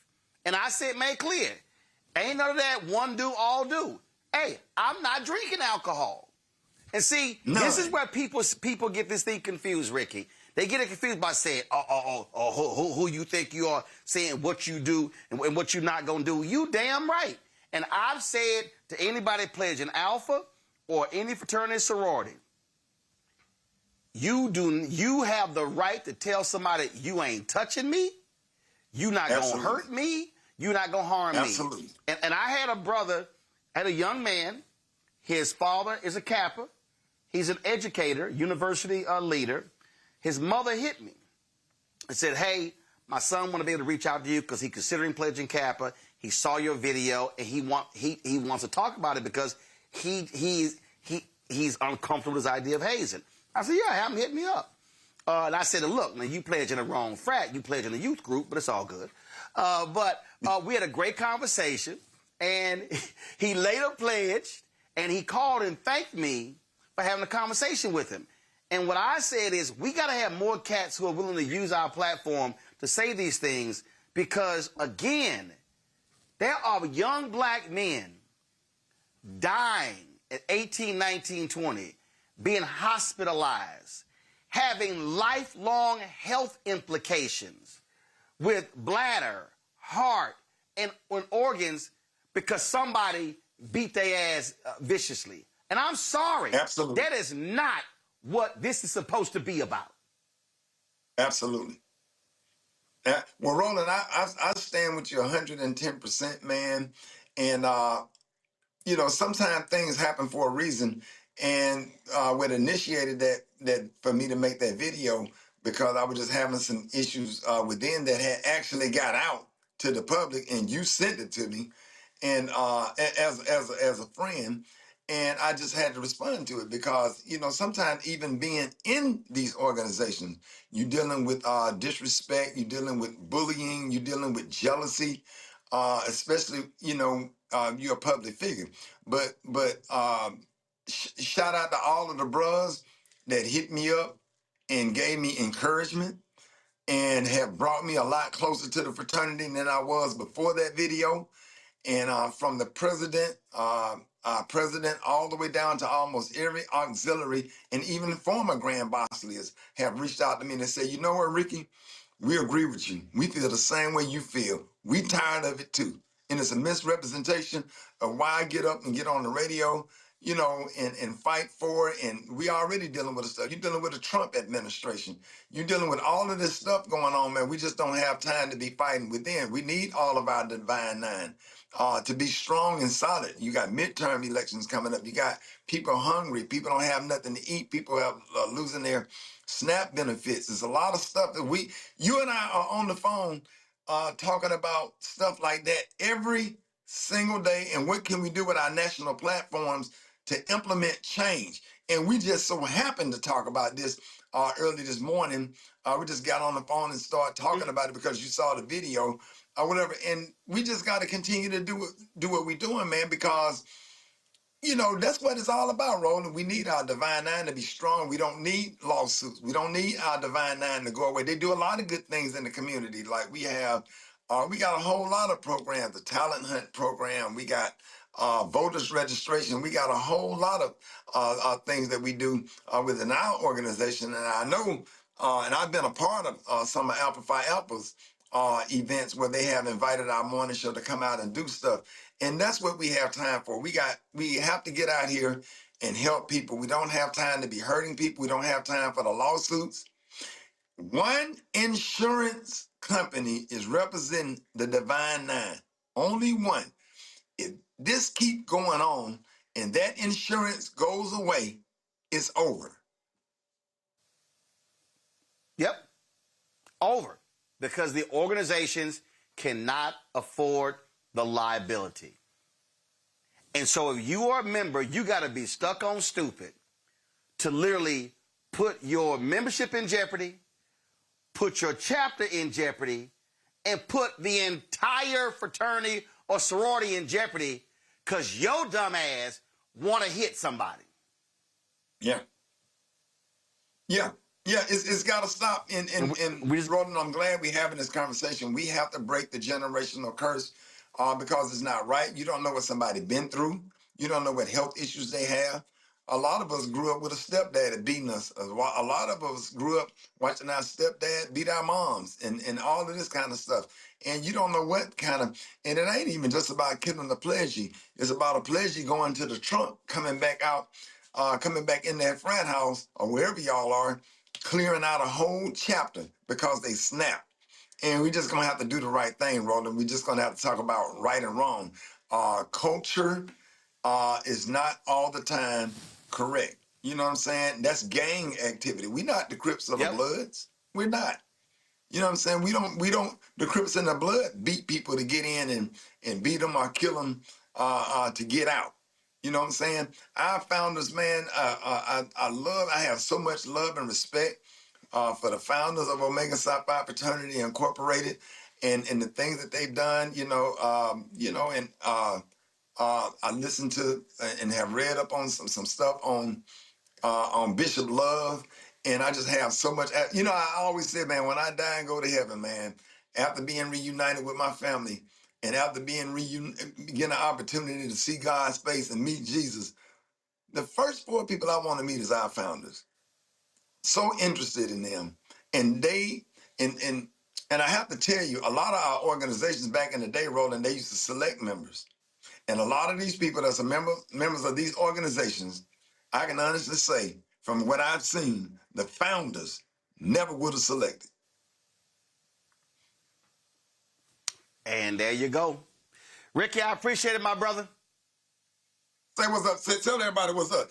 Look, hey, Roland, I be cooking. We had gumbo today. Throw them up. Throw them up. Throw them up. You gonna throw them up? Go throw them up. You sleepy? First of all, you go ahead and do this here right here. Just do this right here. That's all you got to do. Just do this right here. Just do this right here. That's the only one that matters. All right, here. Ricky. That's your Uncle Roland right there. Wave at him and say hello. Y'all take care. I appreciate it. I'm gonna go my panel here and pull them in. I'm gonna start with you, Ome Congo. This is what I have said to pledgees and to brothers. A pledge process is how I see it, is to break down an individual and then build up or rebuild an individual to understand the concept of brotherhood. So when you have a line, very few people actually pledge by themselves, but when you have a line, you are establishing a line brotherhood, which then teaches you the concept of brotherhood. So then when you become a member, you now understand brotherhood. Our responsibility should be shaping and molding a young man who is 18, 19, and 20 into what we want him to be to move on the rest of his career. That's the responsibility. That is not done by making somebody run 5 miles, denying them water, damn near waterboarding them. That was I think at SMU where some guys were hospitalized because they consumed so much water, doing stupid stuff, putting Tabasco sauce on their genitals. I mean, just dumb stuff like that. That is just pure ignorance to me. That does nothing of building up a young man to become a man of Alpha or Kappa or Omega or Sigma or Iota or even in sorority, anything like that, or a band member or a football player. That's just beyond idiotic to me. Yeah, absolutely. And, we have so many young people, like you said, even outside of fraternities and sororities, so many young people who are looking for things, looking for family. And I speak to youth across the country. And to take advantage of that, to take it, I have brothers who've been in a fraternity, sisters and AKA, I have a daughter now who's a sophomore in college, thinking about possibly pledging. I have a daughter who's about to be in college, and then, you know, my son is only in the 5th grade now. But the fact that people will take advantage of it, you know, they say hurt people, it's really problematic. And we got so much other things that we have to deal with in our community, in our society, you know, violence from the police, you know, just the country in general that's violent against us. And to take these cherished institutions, these cherished organizations, and just flip them up and down on some barbaric, savage stuff, it's really problematic. And I think it's great that, you know, you, myself, Rickey Smiley, you know, other folks here, you know, on the panel as well, are talking to our young people about the importance of making sure you're treated the right way when you're looking at going to join some type of organization. Because this is just torturous stuff, it's barbaric stuff. And as Rickey Smiley was saying, the founders wouldn't pick some of these guys who are leaders. That's real powerful. And so the importance of teaching our young people to be strong judges of character and to let them be better at understanding when these organizations that you're looking to join aren't really serving you in the way that you would think. Because so many of our, you know, we don't have rites of passage programs in many of our places across the country anymore, Roland. And so these, you know, our young people are looking for this. So it's important that you all are speaking out on this, and all of the other brothers and sisters out there who are calling this out, because it's going to help the next generation of pledgees, and it's extremely important. The insane thing to me, Thelma, is I know of individuals who went through a pledge process, got hazed, and they hated the organization when it was over. They hated the brothers and the sisters. They didn't want to be involved. Some took years to get over to the trauma, or what Ricky talked about, the PTSD. What is the point of beating somebody to the point where they don't want to be involved in the organization when it's all over? That's how dumb this is. And we often talk about if a cop is beating a suspect and how the other cop should intervene. I say the same thing. If you're a fraternity member or a sorority member and you see another member who about to do something, you snatch their ass and say, nah, you ain't doing this. No, that ain't happening. And so that to me is, this absolutely has to be a rewiring of how we operate when it comes to these organizations. It is a rewiring, Roland, because I'll be honest with you, attending Southern University, the first time I heard of a brotherhood that did not involve hazing was when you came out to speak on Caleb's situation. I was like, that's not, that happens, that's a real thing. And it surprised me because when we go to HBCUs, the main thing, of course, is the HBCU, is the culture, is the tradition, it's the Blackness. But it's also the fraternity or the sororities that draw us to these universities. Now, when you think about why are you inflicting trauma? What is it about the process that you want to inflict trauma that erupts into someone having long-term mental issues that they already probably had, and you have just turned on a switch that did not need to be turned on? Because this is, if it's a brotherhood or a sisterhood, this is supposed to be a fun process.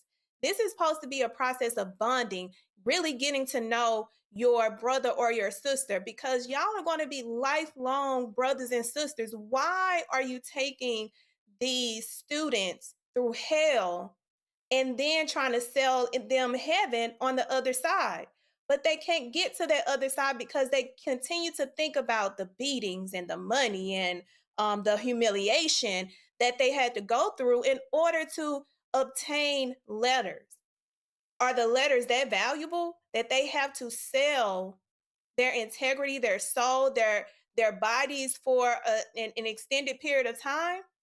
And coming from Southern, where this happened when I was there, back in 2005, the same organization did it to another young male, and he almost died. He almost died. He almost bled to death in the hospital. Said, if you did not come to the hospital when you did, you would not be here. So to see this organization back doing the exact same thing, that is what pissed me off about my institution, and knowing that they can put up barriers in order to prevent this from happening.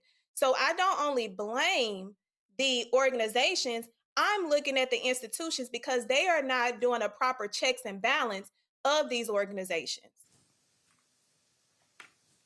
Well, one of the things, Diambi, that a lot of this stuff happens off campus. And it happens outside of the governance of an advisor, things along those lines. And again, what you're doing is one of the things that you're a university professor. One of the things that we want to encourage are for young folks to be organizational leaders. But that still needs guidance. What we're talking about here is you often have folks who are 19, 20, 21, 22 who are in leadership positions making these decisions. Now, what pisses me off is when you got these cats who graduate and who come back and participate in this bullshit. And you got individuals who are 30, 35, 40, 45, 50 engaged in hazing as well. But this is where I believe, again, things put in place and where you say, hey, actions can't happen, activities can't happen without advisors being present, but you need those advisors to not have a belief that a little hazing is okay. I had a conversation with one brother. He was like, well, I think, your death is going too far. But I said, so you agreeing with beating? I'm like, are you serious? And I'm like, are you agreeing with a little beating? We know how that goes on. But what people have to recognize, this is a real issue. And we hear about the cases where someone dies or is seriously physically harmed. But there are other forms of hazing as well. Somebody, I think about a young man was pledging and was made to run around a track, and he was just exhausted and he collapsed and died. All right, if you're actually pledging someone and you want them to be physically fit, that's a different conversation about we going to work out in the gym for 30 to 45 minutes as opposed to I'm going to make you run 10 miles at 2 o'clock in the morning around the track. Absolutely. I mean, and it's sleep deprivation, right? It's all the ways that people are humiliated, right? Made to walk around looking crazy, right? Can't dress up or can't, look like anything. There are lots of ways that we engage in hazing. And I think, given the fact that I'm with young people all the time, you see how vulnerable they are. I mean, I think Ricky hit something that was really important, right? You have young men and young women who are looking for something. And these are the places that they think they're going to find it. But as Thelma so eloquently put it, you put them through hell with the promise, right, that the other side is actually going to be worth it. But is it? This is not dignified behavior. In fact, I mean, you're mimicking a lot of the abuse that Black people have experienced at the hands of this country, at the hands of white people, and you calling it, a process. This is not a process. It's violence and abuse, and we have to call it what it is. And just because you were abused, the fact that you would visit that on someone else, I think says more about you than them. And I think you hit it right on the head too, Roland, which is you have these adults who have a lot of say and a lot of sway over these young people, because you're talking about organization, you're talking about hierarchy, you're talking about power imbalances. And you have a lot of people who are really willing to do anything, including giving up their physical health, their mental health, their emotional well-being, because they so want to be in this organization. Because for some people, this is their social outlet. This is their brotherhood. These are their, quasi mentors and father figures, or they think this is their ticket into the elite circles that they want to be in because it opens up a whole new social network. Whatever reason people have for joining, these people are exploiting that in some of the most grotesque ways possible. But the way they're able to do it is because we are so indebted to these organizations in so many aspects of our community. And so many of us know people who are members of these organizations. And so we see those people, and we don't think about the fact that there are people on the other side that are actively abusing new members and prospective members and abuse these people that we see. I mean, hell, some of these people might be those very same abusers. So it's a lot that we have to, I think, wrap our head around as communities, because even if we're not members of D9, we might be co-conspirators with them when we see these things happening, like you said, and say nothing. When we see people harmed and, you know, that might be your roommate and you don't take them to the emergency room and they are black and blue and bruised up and beaten, or we see them, you know, wrecked emotionally because of something that they've been forced to endure. And we have sat by and we've watched these people suffer because we don't have anything to do with it. We're not members, but as members of community, which is all this is about, we have responsibilities to them, and we have responsibilities to one another. Well, listen, a couple of one of my nephews who pledged Omega, he know he made the wrong choice. Trey know that. But anyway, I got two other nephews, and I made it perfectly clear. If either one of them decides to pledge Alpha, that chapter gonna get a visit. We gonna have a conversation, and I'm gonna make clear that if anything happens to my nephew, if he's touched, I will make sure that every single member gets kicked out of the fraternity. The only way hazing ends is if individuals who are members say no more. A little hazing, no, can't work. This has to end because we have black people who are dying. And I'm sorry. I love Alpha. But this crest is not worth giving your life for. When we come back, we'll talk about a case out of California where a black man wins a $27 million verdict after he was shot. You're watching Roland Martin Unfiltered on the Black Star Network. With medicine and science under attack, I want to keep you and your family informed and healthy. I'm Dr. Ebony Hilton, and I knew at the age of 8 that I wanted to be a doctor. So I studied hard and became the first African-American female anesthesiologist hired at the Medical University of South Carolina since its opening in 1824. And I always say I was made into a doctor, but I was born to be a mom. And as a new mom, wife, sister, daughter, and friend, I understand how frightening a medical crisis can be. I care for individuals on some of the worst days of their lives, and it's my mission to provide you with a safe space to gain clarity on issues affecting your mind, body, and soul.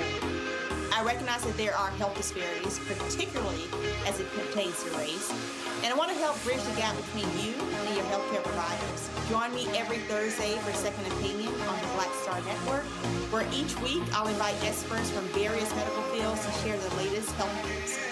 We'll discuss topics such as the vaccine debate, mental and sexual health, medical bias, infertility, menopause, andropause, nutrition, and aging. Together with my medical colleagues, we aim to provide you with a second opinion. Don't miss it, Thursdays only on the Black Star Network. Hey, I'm Malcolm Lee, and you're watching the Black Star Network.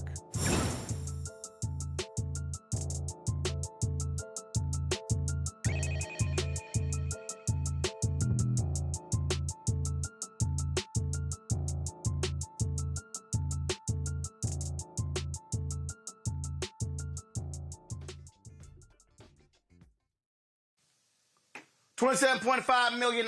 That's what a black man was awarded who was left partially paralyzed after being shot by a San Bernardino County deputy sheriff in 2021. The jury determined that Deputy Christopher Alfred used excessive force and acted unreasonably and negligently by firing 6 shots at 40-year-old Stephon Barber without providing any warning. While Barber is currently serving a 13-year prison sentence for a separate criminal conviction, this case is unrelated to his civil case. Barber's attorney, Rodney Diggs, joins us from Los Angeles. Rodney, glad to have you here. Thank you very much. First of all, a lot of times in these cases, a prior criminal conviction is held against a defendant. So walk us through, how were you able to successfully adjudicate this on behalf of your client? Sure. Thanks for having me, Roland. So first, we handled the criminal case, and what was important in that case is we had to get an acquittal. For whatever reasons, the DA brought charges against my client for attempted murder and battery on a peace officer. He was acquitted of both of those charges. Had he been acquitted, then now first of all, that's huge. That's huge right there by itself. Right.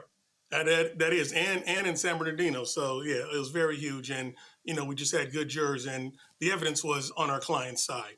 When you hear the entire story, in no way was Mr. Barber trying to cause harm to anyone.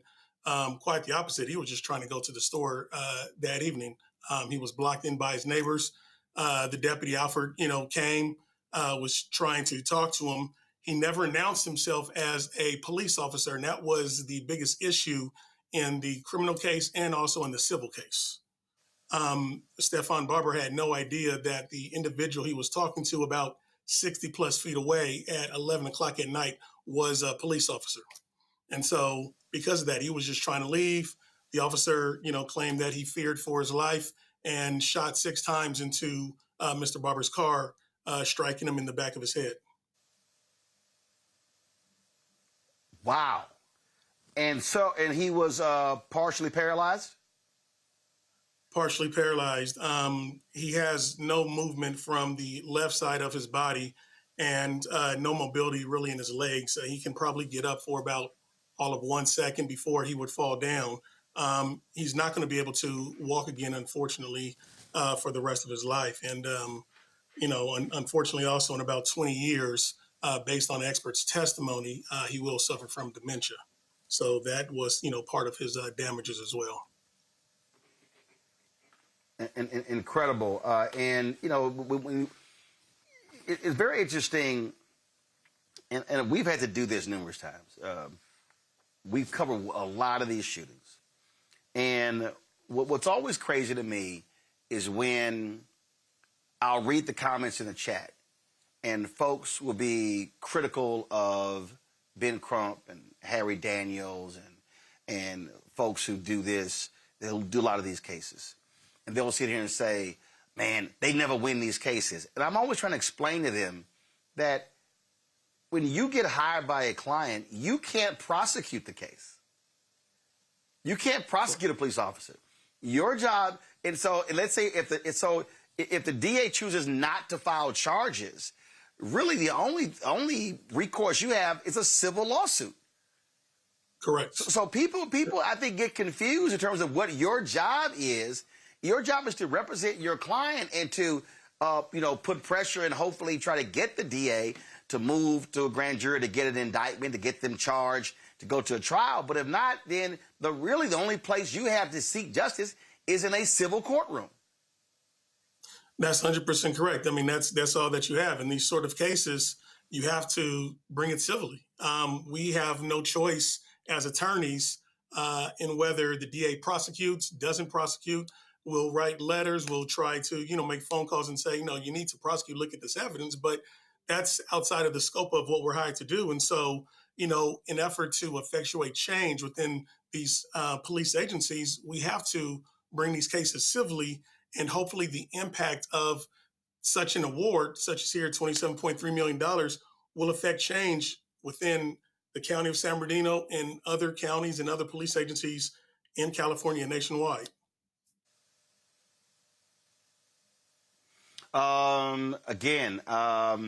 This is a huge deal that took place right here. Is this the largest or one of the largest verdicts in a civil case in that county? Yeah, out of the Riverside Federal Courthouse, this is the largest non-death verdict by 54.7 times. It's the largest in California non-death lethal case. And so they've used lethal force, non-death. It's the largest in California. And and doing some research, it's definitely in the top 5, throughout U.S. history in terms of verdicts in a case where deadly force was used, but the victim survived. So it's definitely a precedent-setting. Great job here. Yeah, Rodney, great job here. We hate the fact that that we have to actually do these things, and that this brother is still in. His health is in the shape that it's in. But thank goodness that this jury saw the right thing, and hopefully this is not going to be reduced if they appeal. Yeah, we hope that it's not reduced, but given the damages and the evidence that was in support of it, we think that it will be upheld. We're going to do everything for it to be upheld because Mr. Barber deserves it. He deserves to get the best treatment. He deserves at least a fighting chance that he can at least have a semblance of a life for the next 20 or so years before he's going to go to care that he's going to need 24/7. So again, in about 20 years, he's going to suffer from dementia. There's no ifs, ands, or buts about it. Science hasn't got that far. And after that happens, it's just going to be a rapid decline. And the sad part is he had to hear this for the first time in trial through the expert, just sitting and listening to his own demise. But he's going to need this treatment. It's definitely a great verdict. I don't think it is enough, but thankful, to the jury, for awarding this, and hopefully gives, Mr. Barber the help that he needs from now until the rest of his life. I do have answers here. The last question. So let's say this is finalized, it's not appealed, and obviously he's serving 13 years. Do you, as a law firm, just to make sure that things are taken care of, do y'all put this into account? How does that work, or is that a family member can take it over, whatever? That way you're protected to make sure that he's going to be covered, because those are going to be some healthy medical bills. Sure, it's definitely going to be healthy medical bills. We as a law firm, we're not going to take it. What we do is we try to structure. There's different ways that you can do so. You structure it, you put it sort of like, it's like an annuity. You put it in there and just have it sit, which is, good for him because it builds interest. And then once he gets out, hopefully it's next year when he's up for a parole. But hopefully, when he gets out, he'll have it there. And he'll be smart with it. So what we do as a law firm, we put him in place with people who help protect his money, protect him from making bad investments, or people coming and try to. We want it to last from now until the end of his time, and really to go towards the treatment that he needs to help him with his 2 children. And so that's what it's for. And we're going to do everything that we can to help Mr. Barber maintain the money, not do it in a bad way. And we put those barriers in place. And so it's been helpful for clients who receive these sort of, settlements or verdicts in the past. And we know it'll be helpful for Mr. Barber. All right. We appreciate it. Thanks a lot. Actually, thank you very much. Thank you. Niambe, I want to start with you first.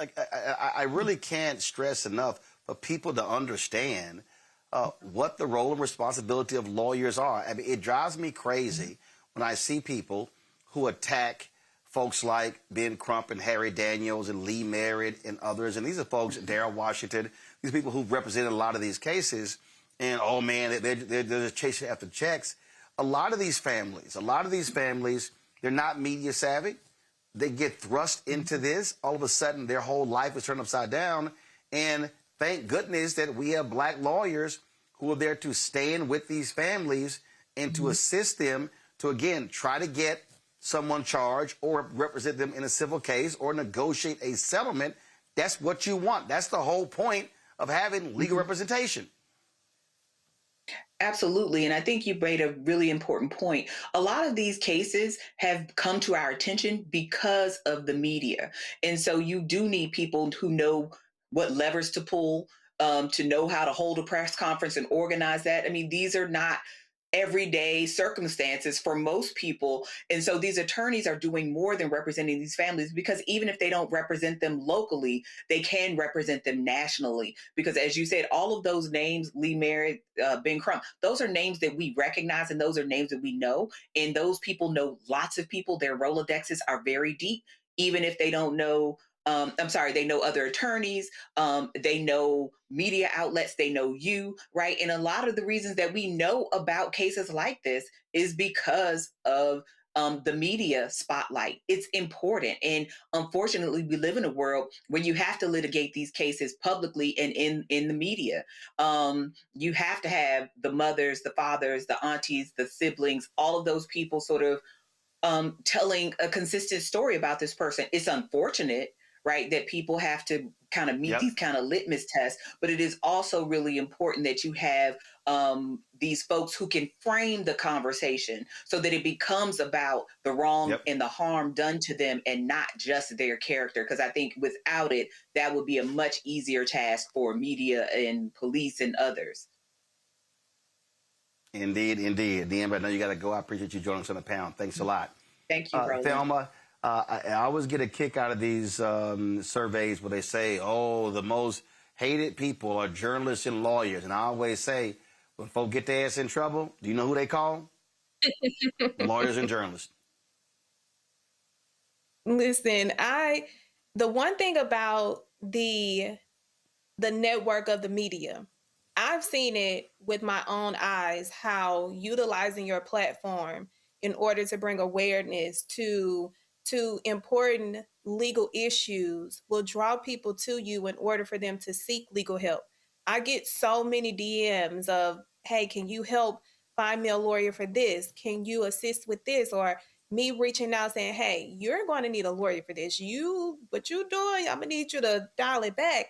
But even more so in this type of case that Mr. Barber was in, even though I feel like the criminal was more so retaliation, and they used his probation in order to convict him of a crime that is old in order to revoke him.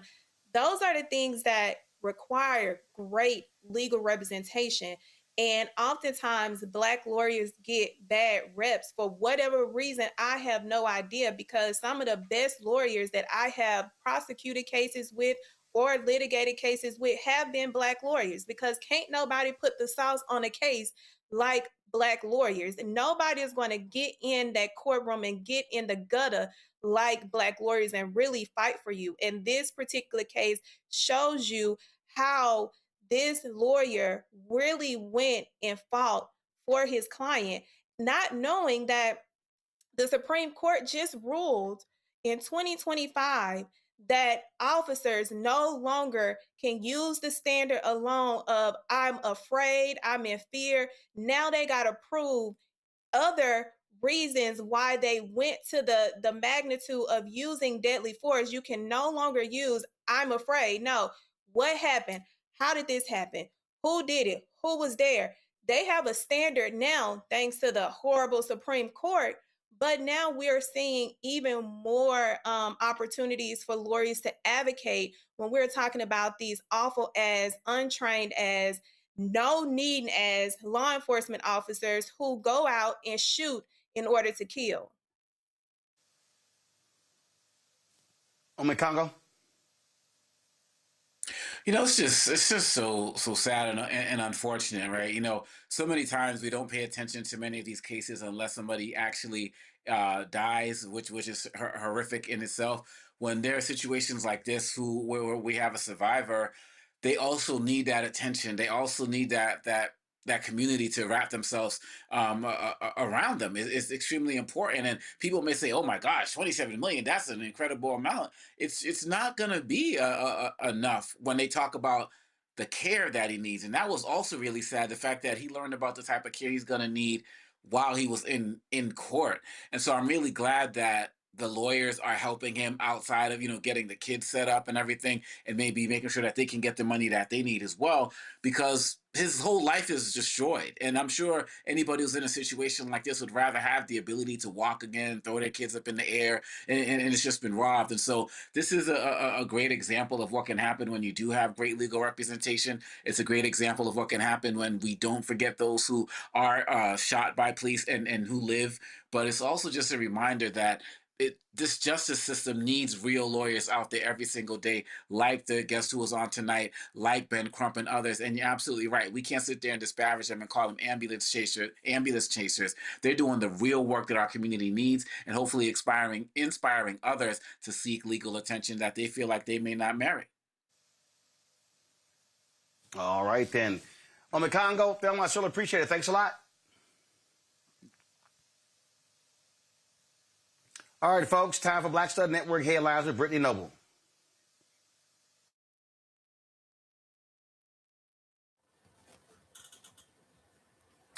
A new report by Reuters found that hundreds of judges across the country have ruled 4,400 times that President Trump's administration has detained immigrants unlawfully. This has been going on since October of 2025. Detained immigrants have filed more than 20,000 lawsuits seeking their release. Despite the court ruling that the policy was illegal, this has not stopped the Trump administration as arrests of immigrants continue throughout the country. Under Trump, the number of people in ICE detention has reached about 68,000 just this month alone. That's up about 75% from when he took office last year. Rap music executive, youth football coach, and free speech activist Luther Uncle Luke Campbell says he's running for Congress in Florida's 20th congressional district in 2026, the midterm elections. If he wins, Campbell would replace Democratic Congresswoman Sheila Sharflis McCormick, who currently holds the seat. This is not his first time running. He ran in 2024. Uncle Luke is best known for making South Florida history in the 1990s when he successfully fought for free speech protections after law enforcement targeted his music as obscene. Campbell recently joined This Week in South Florida, all to discuss why he says he's ready to take his activism from the streets to Capitol Hill. Johns Hopkins Surgery is highlighting a historic moment for its program.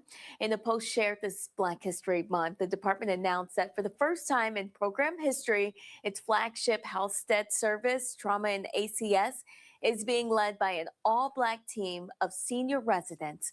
This picture represents 5 MDs, 2 PhDs, and 6 master's degrees, but more importantly, a shared commitment to serving the people of Baltimore. The Post also noted that Black individuals make up about 13% of the U.S. population, but only about 6% of general surgeons nationwide.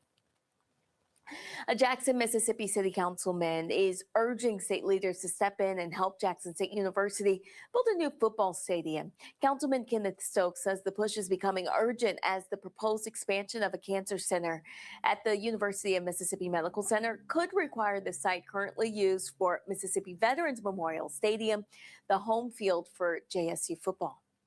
Meanwhile, Mississippi State Representative Robert Johnson has reintroduced House Bill 117. It would provide $40 million in state seed money to begin planning and early development for a new stadium for the HBCU. If approved, construction could begin as early as July 1st, 2026. Johnson estimates that the full project could cost around $250 million, with the remaining funding expected to come from corporate sponsorships, private investment, and donations. Tyler Reddick is a Daytona 500 champion, winning NASCAR's biggest race in a car owned by basketball legend Michael Jordan. Reddick bounced back from a winless 2025 season to capture the sport's crown jewel, leading only the final lap of the race. His team also made history, placing all 3 of its full-time cars in the top 10 for the very first time. And the win comes in the team's first race back after its legal battle with NASCAR ended in a settlement. And for Michael Jordan, it's another iconic moment, celebrating in victory lane as Reddick hoisted the Harley J. Earl Trophy. Roland. All right, Brittany, thanks a lot, folks. Don't forget to watch The Breakdown with Brittany Noble every day at noon Eastern right here on the Black Star Network. Again, The Breakdown with Brittany Noble, noon Eastern on the Black Star Network. All right, folks, on Saturday, folks gathered at the North Carolina State Capitol for the Love Forward Together Mass People's Assembly and Moral March. The whole focus is mobilizing organizing voters in North Carolina for the upcoming election. Not only that, of course, we've got elections taking place all across the country as well. And so what they did there can serve as a template for other places. Here's a recap of what took place. Massive rally.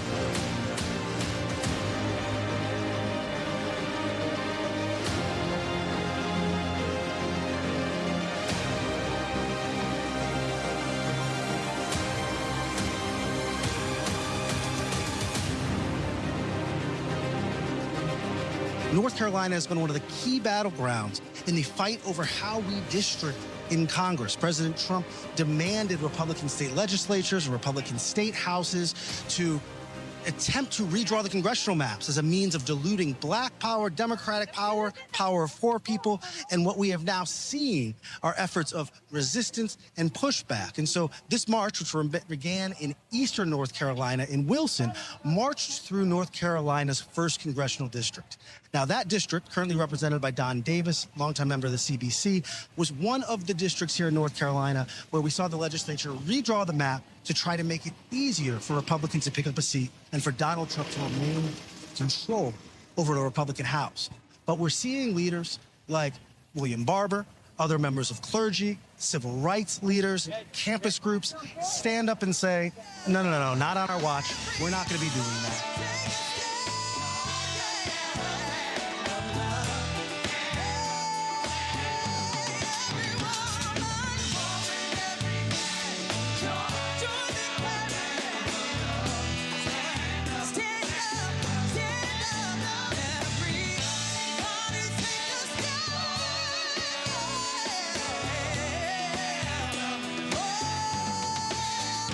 These words are as important now as they ever were before. So yes, this is our Selma. Let's never forget our history, for when history is forgotten, it has a chance of repeating itself. And why we love voting rights, why do we love the ballot? It's through this process that we have power in our vote to elect the candidate that will best represent our interests and values. However, we have been robbed of the 1st congressional district, intended to silence and dilute the power of the Black Belt communities. It was a strategic maneuver designed to help the GOP maintain control over the U.S. Congress in the upcoming 2026 midterm election. So we marched from Wilson here to Raleigh on these Capitol grounds to bother the system, to disrupt their plans. That is in this moment that we have decided that we are going to shine the light of love and mobilize voters from county to county. We have both been speaking out about the issue of losing Medicaid and our other supports for almost a year now. And everything seems to be getting worse. We are scared of losing Medicaid and SNAP and losing all the support we need to live our lives. We are scared to see our friends and neighbors disappear, get sick, and die. Please have an open heart. Spread love. And love your neighbor as you would want to be loved. The cruel and deadly policies by people in our state and federal government are making us feel very tired. We are so tired of being scared for our lives. We are tired of being treated as disposable.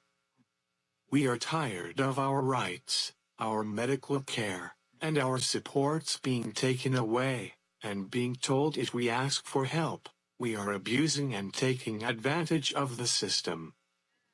We are tired of constant death threats. We all have to promise to fight for our voting rights, so we can love our neighbors. So we can vote to take care of all the people who are scared and tired right now. We have to vote for love. We believe in real love that organizes. And we show real love by organizing in our communities, organizing on our jobs. Real love looks like when workers come together in a city like Durham under a campaign called Durham Rising to stand up to say that this city was built by workers and it should serve workers, not the corporations, not the CEOs or the hedge fund managers. We believe in organizing love by standing up with Waffle House workers who are making $3.19 an hour. We believe that real love pays livable wages to all workers, not tip wages, but real living wages. We believe real love is protecting workers so that workers can go to work and come home, not go to work one way and leave out on the stretcher because of unsafe working conditions. Corporations and billionaires make record profits. Workers built this economy, but we're told to accept low pay, unsafe working conditions, and unpredictable schedules. That's not love, people. That is exploitation. And we stand here today because we believe in the power of love. We are loving forward and Raleigh to declare that democracy is not a museum piece. It's a living practice, and it must be protected by the people, not shrink wrap for the powerful, but gift wrap for the poor. Love does not delight in evil, but rejoices with truth. It protects, trusts, hopes, and endures each of you. Love like God. It never fails. Love move forward. It writes letters from jail. It marched. It overcame. It sat at lunch counters. It had a dream. It waded in waters. It rode with freedom on buses. It gets in good trouble. It stands up for justice. It signed the Emancipation Proclamation. It took on the Board of Education. It broke barriers while breaking records. It walked peacefully in the cold and snow from Texas. It arrived at the state capitol. It's a General Assembly. This is our Selma from Wilson to Raleigh. It repairs breaches. It campaigns for poor people. It would not let gerrymander.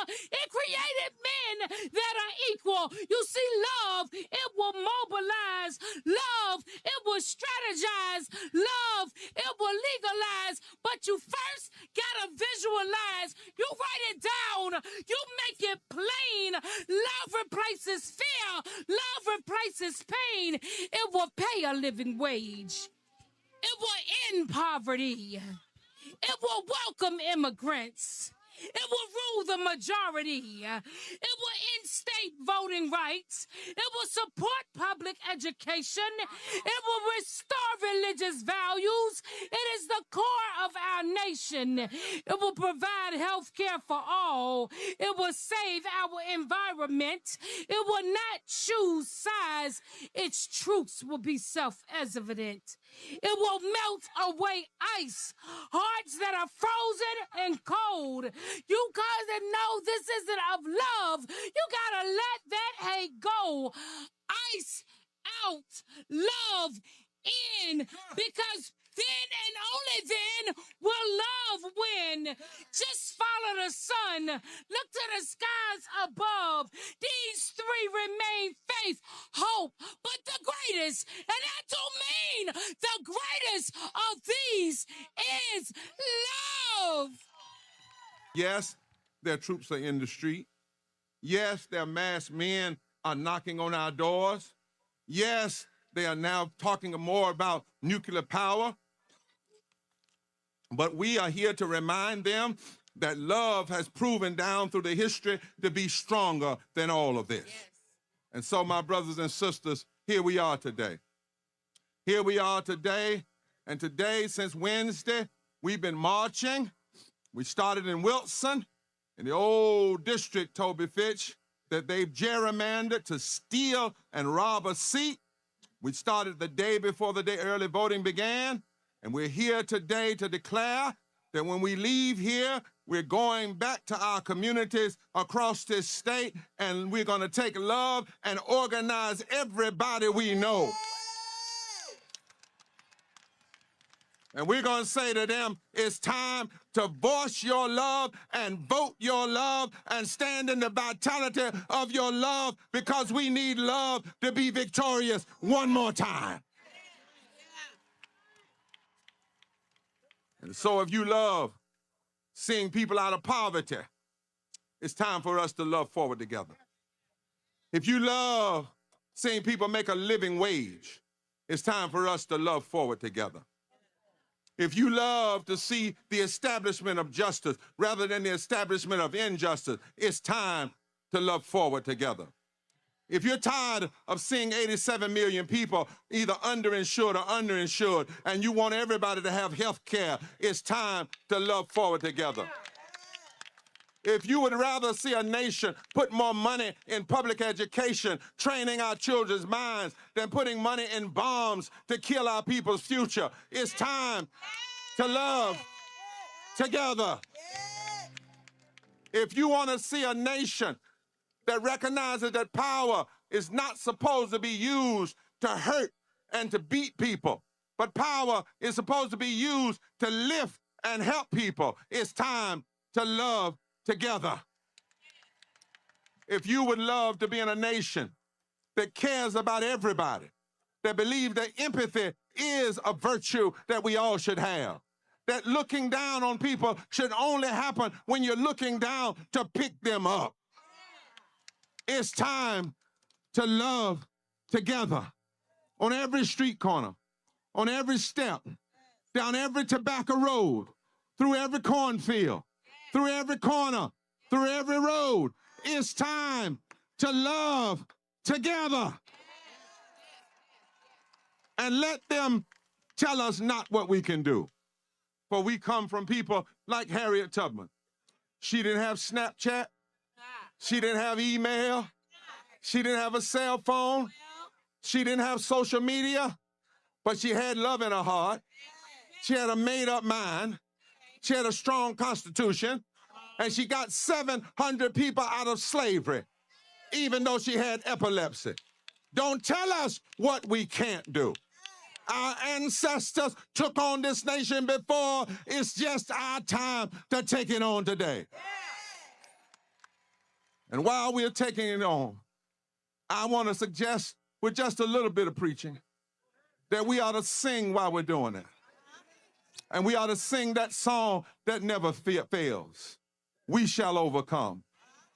It was a song that came from the enslaved people's spirituals. It was a song that was sung in the labor movement. It's a song that was sung when Joan Baez sung it at the March on Washington. It was the song they taught at the Highlander Folk School up in Tennessee. It became the anthem of the civil rights movement. And the words teach us how we have to love. It says we, not I, but we. Look at your neighbor and say we. Black and white, we. Brown and indigenous, we. Asian and young and old, we. Gay and straight and trans, we. Baptist and Methodist and Christian and Jewish and Muslim and people who may not be of faith, but they believe in the moral arc of the universe. We shall. And it says shall, not maybe. In fact, you never change that word, we might overcome. No, it's we shall overcome. Why shall? Why shall? Why is it definite? Because in the Bible, in the Greek words, the overcome comes from the word nikos, which is that's like the word Nike, but it means to be victorious. Whenever you use the word overcome, it is a recognition that you will not overcome in your own strength. You will not overcome in your own power. You will not overcome in your own might. But if you do the Lord's work, you shall overcome. Oh, can I holler just a second? I don't care what they say. The Lord is my light, my salvation. Whom shall I fear? I don't care what they say. Who shall be against us if the Lord is for us? I don't care what they say. They that wait on the Lord shall renew their strength. They shall mount up on wings as eagles. They shall run and not get weary. They shall walk and not faint. Do I have a witness here? I don't care what they take from us. God shall supply every need that we have. The Lord is my shepherd. We shall not want. So I'm going to let the other folk talk now. But we shall vote like never before. We shall stand like never before. We shall overcome. We shall make it through this mess. We shall see a new day. We shall love forward. We shall overcome. We shall organize. We shall tell the truth. We shall see a new America. Do I have a witness? Yes, we shall. Yes, we shall. Yes, we shall. Yes, we shall. We shall overcome. We shall overcome.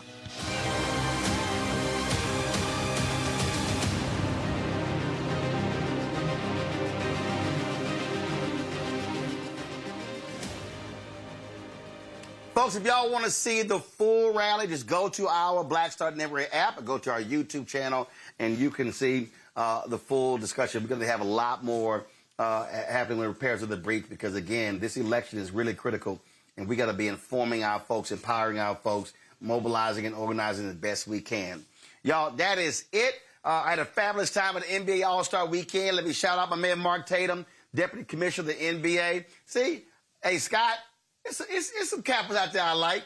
But again, shout out to my man Mark Tatum for we had a great time. Matter of fact, we always take a picture every year as well. They had the Legends event yesterday, honoring the legends Kareem Abdul-Jabbar, Baron Davis, Jamal Crawford. They were all honored for their work. Candace Parker as well. So we had a great time. Great seeing them, Dr. J, and so many others. And so it really was a good time there in Los Angeles. NBA's All-Star Game next year is going to be in Phoenix. It's going to be in Phoenix, so we look forward to that. And so it was a lot of great folk who I saw in Los Angeles. And, man, thank goodness Cats decided to play for the All-Star Game. Thank goodness that happened. So we had some good energy. Guys were playing hard, and that was really led by my man Wemby.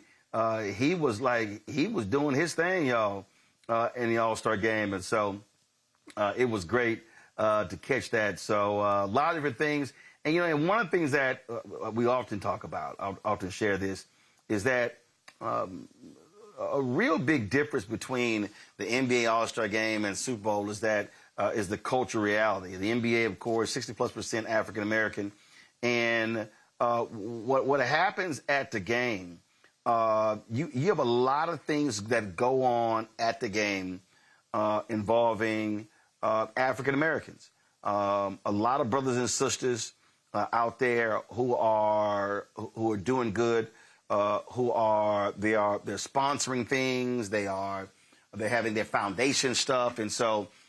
That's an aspect of All-Star Game that's rarely ever talked about. A lot of the stuff that happens there, these brothers are doing with their various organizations, and so I'm just always it's always a matter for me of shouting them out and the work that they're doing because it doesn't get a lot of attention, it doesn't get a lot of the focus. And so I just think it's important for us to always recognize that the things that happen with those brothers and sisters at NBA All-Star Game and the work that they're doing, they really, really do some great stuff. And so I'm always about shouting them out. So want to do that. And so, again, great time. So, again, thanks, Mark, for the invite. So we really enjoyed it. Okay, folks, that's it. Listen, if you want to support the work that we do me a favor. Join our Bring the Funk fan club. That is important for you to support the work that we do. And so it's critically important. So do me that favor. And by contributing to our Bring the Funk fan club, if you want to use Cash App, you just stripe QR code. You see it right here. Check it out. That's the QR code right there. Also, if you want to contribute via checks and money order, make it payable to Roland Martin Unfiltered, P.O. Box 57196, Washington, D.C., 2003 7-0196. PayPal's R Martin Unfiltered, Venmo RM Unfiltered, Zelle Roland at RolandSMartin.com, Roland at RolandMartinUnfiltered.com. Download the Black Star Network app, Apple phone, Android phone, Apple TV, Android TV, Roku, Amazon Fire TV, Xbox One, Samsung Smart TV. Be sure to get out Roland Martin Unfiltered, Black Star Network swag. You can do so by going to shopblackstarnetwork.com. Our T-shirts, our hoodies, our wall art, mugs, all kind of stuff. You can get it there. And, of course, if you want to support our Black-owned products, go to our marketplace at shopblackstarnetwork.com.